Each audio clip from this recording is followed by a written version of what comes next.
excited to start. Could you give us a better side, mate? Kibera today, a bustling slum on the outskirts of Nairobi in Kenya. In the middle of the slum is a small school known as Kibera Academy with about 300 children. Our story starts in 2010 when we first became aware of the desperate plight of thousands of children. So in 2013 we set up a Guernsey charity to help support some of the children.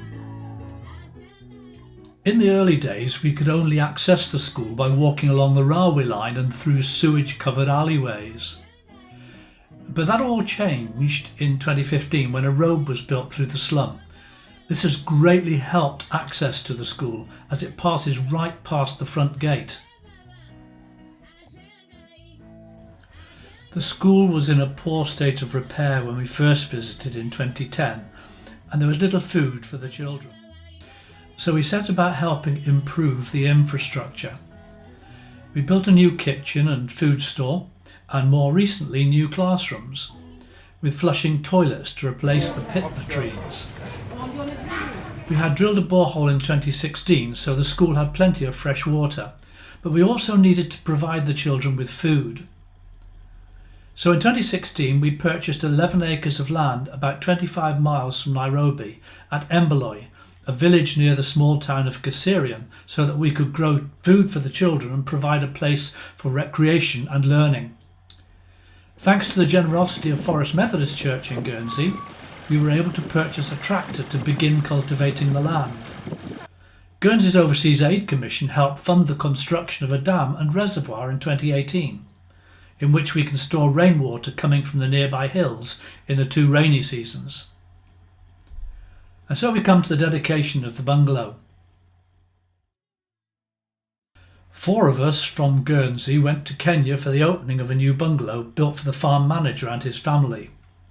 The project has been blessed in ways we could not have expected. This tree has become a focal point on the farm and is known by locals as the medicine tree, its sap being used as balm. But for the team it's become a place of prayer, the only natural shade on the farm. 2 days before the opening we looked around the new bungalow, which incredibly had been built in just 6 weeks by 6 men. And it cost just £22,000. Our land stretches to the bottom of the valley in this view. Do you know something? I wouldn't mind this place. We have yet to cultivate the land below the bungalow, but with our new water supply that could be possible in the coming months. We have 100 cuckoos, young hens that should start laying in November.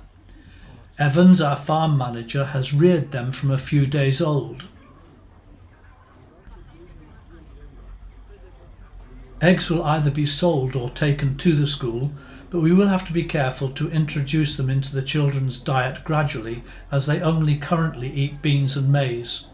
We also spent time looking at the crops Evans have been growing, including tomatoes, spinach, cabbage and kale and quite a few other things.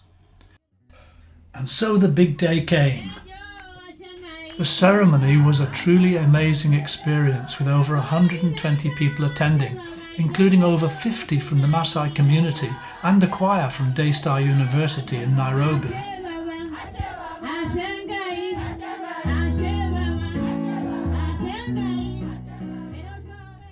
We also had some very excited children from the school in Kibera, many of whom had never been out of the slum.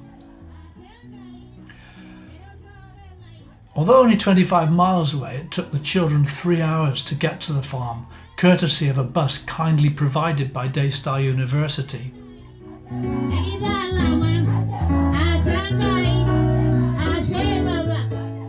This is Karis Owena, headmaster of Kibera Academy. The children were a bit travel weary but coped really well with the day. Needless to say, any apprehension soon melted away and the children took an active part in the day's celebrations. Hello. Have you had a nice journey? Yeah, Yes, you enjoy it? Yeah? but quite long. Yes, it is long. Yeah. Yeah. Het zit in mijn sweat. What did you think? Did you enjoy it? Hey? It was a pleasantly warm day with a gentle breeze which our team greatly appreciated. Yeah. It's lovely to see you all.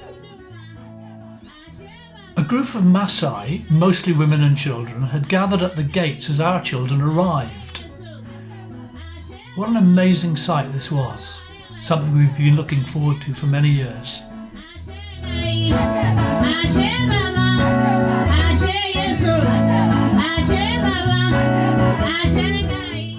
Engaging with the Maasai has been an important part of our work as we try to build their trust. Since we purchased the land, many of these normally nomadic people have settled close by. We've been able to give them work and have provided them with water from the reservoir and now from our borehole.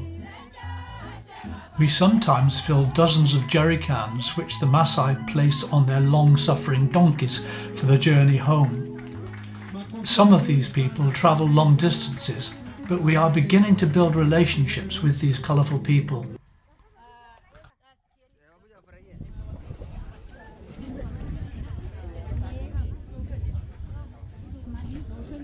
So for now we are praying. I'll request you to raise your hands towards this facility. The chaplain from Daystar University had been invited to lead the ceremony.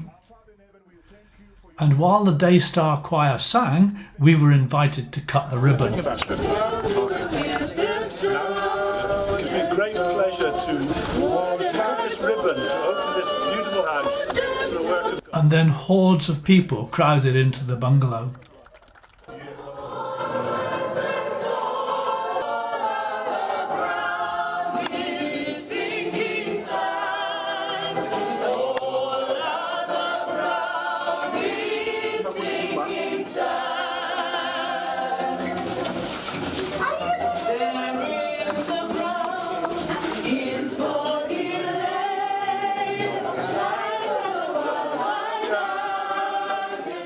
We also held a groundbreaking ceremony for the New Horizons Centre.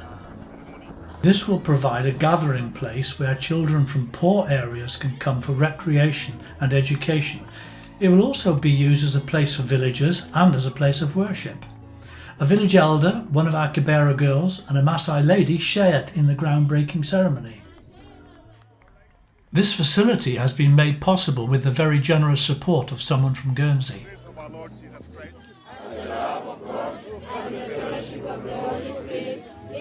We hope the New Horizons Centre will be completed early in 2023.